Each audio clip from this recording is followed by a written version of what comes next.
Okay, we're gonna do this talk, and then we'll say compline together. Someday we should sing compline together, but then you'd have to listen to me. Nobody needs to listen to me sing a whole prayer service, but it is a beautiful service. If you ever get a chance to go to sung compline, and most complines are, for what it's worth, most complines are done sung. The next thing and the last thing we're going to talk about tonight is about the Secretary of Homeland Security. So Kristi Noem, who has been cosplaying really effectively. I mean, she's been a cowboy, she's been ICE, she's been a soldier, she's been, she's been all kinds of different things. SWAT, I think she dressed up in SWAT once, had like the helmet with the night detection stuff, night vision stuff on it.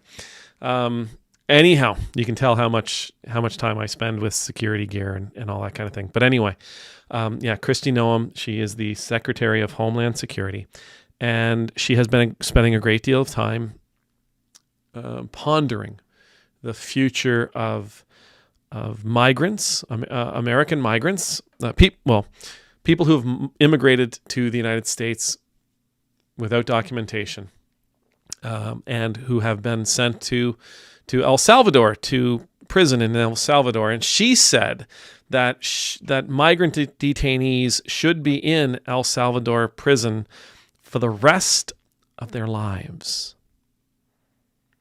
That's what she said. They should stay in that El Salvadorian prison for the rest of their lives. Okay. When I saw that, the first thing I wanted to ask was, do you really believe that is proportional? Do you believe that it's appropriate that someone spend the rest of their life in prison for being an undocumented immigrant? She didn't say these terrorists. She didn't say these criminals. She didn't say these gang members. She's migrants, undocumented immigrants, should spend the rest of their life in that prison in El Salvador, where the United States is deporting people to and paying the government of El Salvador to house them, to hold them, to keep them the rest of their lives. Is that proportional to you? Does anybody else think that is a proportionate response, proportionate consequence for what they did, for the, and I will quote unquote, crime that they committed? Because as far as I know, it's not even a felony. It's not even a felony to be an undocumented immigrant. But they should spend the rest of their lives in prison. So I thought, on that note, because I know she calls herself a Christian, she says she's a believer, so we're going to take her word for that. And I thought, well, you know what? Maybe you and I, we could talk about justice, biblical justice, and some of its key characteristics. The very first key characteristics of biblical justice, it is proportional. All right? If I steal your hammer, no, you don't get my house. It's not proportional. It doesn't matter how nice the hammer is. You don't get my house. You don't get my land. If I accidentally, or even on purpose, kill your donkey, you don't get to kill my herd of cattle. No matter how nice that donkey was, no matter how wonderful that donkey was, if that donkey could speak 19 languages, you still don't get to kill all of my cattle. It's got to be proportional. Justice in the Bible is always proportional. Right? The punishment fits the crime. Eye for an eye, tooth for a tooth. That didn't mean that if I pluck your eye out, you get to pluck mine out. That was the language used to say If you lose an eye, you don't get to take an arm. You only get an eye. It was meant to remind people that you don't get to take whatever you can. It must be proportional. Another thing about biblical justice is that it's always fair. It's always righteous. So again, along the lines of proportionality, there's nothing unfair about it. It's not, justice in biblical times is not used in a way that would destroy a person, or in a way that would raise a person up above where they began.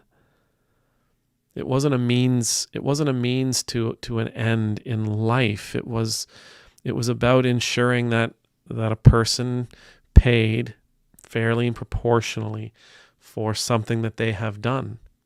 Biblical justice was not extreme.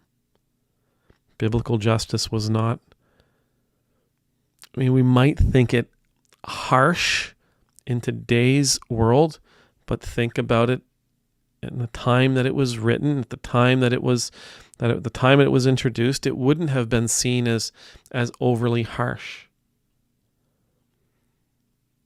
It recognizes the connection between the action, the crime, and the consequence.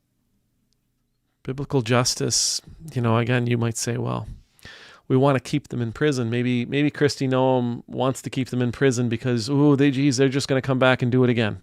They're just going to come back and try to sneak into the country again, and therefore we got to keep them here. Well, justice in the Bible wasn't about stopping someone from doing it again. It was about punishing them for what they've done. It wasn't about punishing them in advance or punishing them so severely that they would never do this thing again. And so that's what I mean when I say there was always a connection between the action and the consequence. It was what they did is what mattered, not what they might do in the future. It's what they did that mattered, not that they might recommit this offense in the future. The idea that we would put someone in prison forever is just, it's heartbreaking. It really is. It's hard. It's when it comes to a migrant, it's heartbreaking that somebody would think, oh, geez, yeah, we should keep them in prison forever. That's like, if that's what we believe justice is, what does that say about us? If that's what we believe a fair, proportional, crime-oriented punishment is, what does that say about us? I'm baffled. I really am. I'm genuinely, and I guess I shouldn't be. She's walking around, again, dressing up for her events to offer a particular image to the world. So maybe it shouldn't surprise me that she also wants to offer this. I'm severe on crime. I'm tough on these offenders. I don't take no crap. I don't offer. There's no mercy. There's no quarter. Right? There's no taking prisoners. We go for the throat. We go for the throat. We mean business. But that's not justice. Punitive, sure. It's punitive. It's punishment, absolutely. It's violent. It's abrasive. It's pretty awful. But it ain't justice. It's not Old Testament justice, and it's certainly not New Testament justice. I mean, what happened to Jesus' words? And listen, all of us, this is a tough one. Lord, how often should I forgive my brother? 7 times? What do you think, Jesus? 7 times is a lot, isn't it? 7 times? No. 7 times 7 times. What? Yeah. Always forgive. Always forgives. As a matter of fact, if you find yourself going to the temple to offer a sacrifice, but you know that there's something going on between you and your brother, set your sacrifice down. Leave it where it is. Go make amends with your brother. Do that first. Then come back and offer your sacrifice. Again, the idea that we would say, oh, we need to keep these people in prison forever because they did this, because they committed this this offense that isn't even a felony. It's many things. Cruel. Cruel's another one. That's another way I would label it. But it's not just. It's not justice. It's not God's justice by any stretch. Under any light. This is the kind of thing that even though it might make us feel safer, even though this kind of punishment might make us feel safer, it might make us feel as though there's less danger in the world. It might make us feel as though the people who've harmed us, the people who've offended us, the people who've committed offenses against our country, our community, our neighbors, that they will never have an opportunity to do it again. It must be rejected.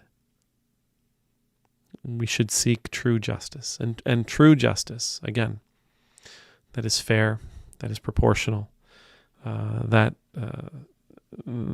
recognizes the connection between action and consequence. True justice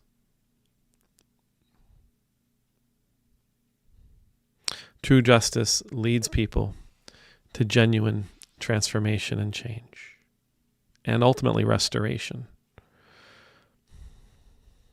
That's what we go for. Not this, we don't take no crap, we don't take no prisoners stuff. Amen.